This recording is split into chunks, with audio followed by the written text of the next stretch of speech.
All right, y'all, let's get started in Numbers chapter 13 and understanding how is that giants are still here if they were destroyed in Genesis chapter 6. Go back and look on my TikTok page and what I'm talking about dealing with this continuation of the giants. All right, y'all, Numbers chapter 13, we're going to start at 31 and go up to 33. But the men who had gone up with him said, "We're not able to go up against the people, for they are stronger than we." And they gave the children of Israel a bad report of the land, which they had spied out, saying, "The land through which we have gone as spies is a land that devours its inhabitants. And all the people whom we saw in it are men of great stature. There we saw the giants, the descendants of Anak came from the giants, and we were like grasshoppers in our own sight, and so we were in their sight."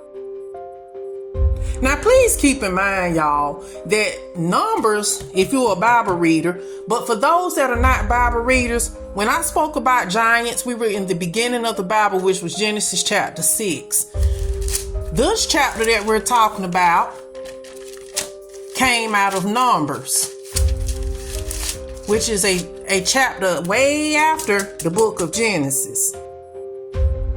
I also want to put a note in there that this is not the only chapter or the only book in the Bible that speaks on giants.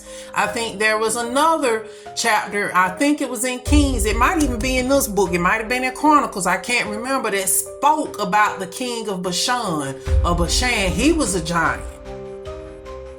But anyway, continuing on, how is it that there are still giants on this earth up until this day, year 2025, but they all were destroyed, or supposedly were destroyed, back in Genesis chapter 6?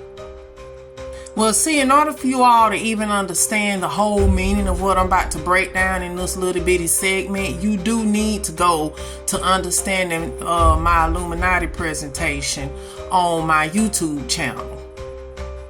So right now, what I'm about to show you is little snippets that I have on my USB drive. You even have to understand the family of Cain to understand why this is so important dealing with the giants. Here, I have two books. If you look at the first segment of the giants, I showed you in the Ethiopic book, or the Ethiopic Bible version of the book of Enoch. Well, there's also the book of Jasher. And again, in order to understand what I'm getting ready to break down, just dealing with the family of Cain by itself, you're going to have to understand the book of Jasher to understand the genealogy of these giants.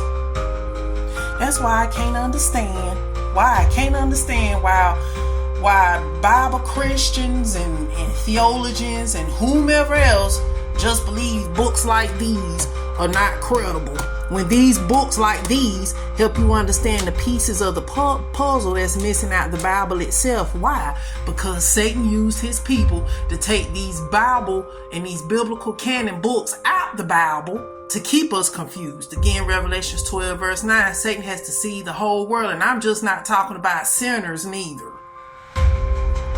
So guess what?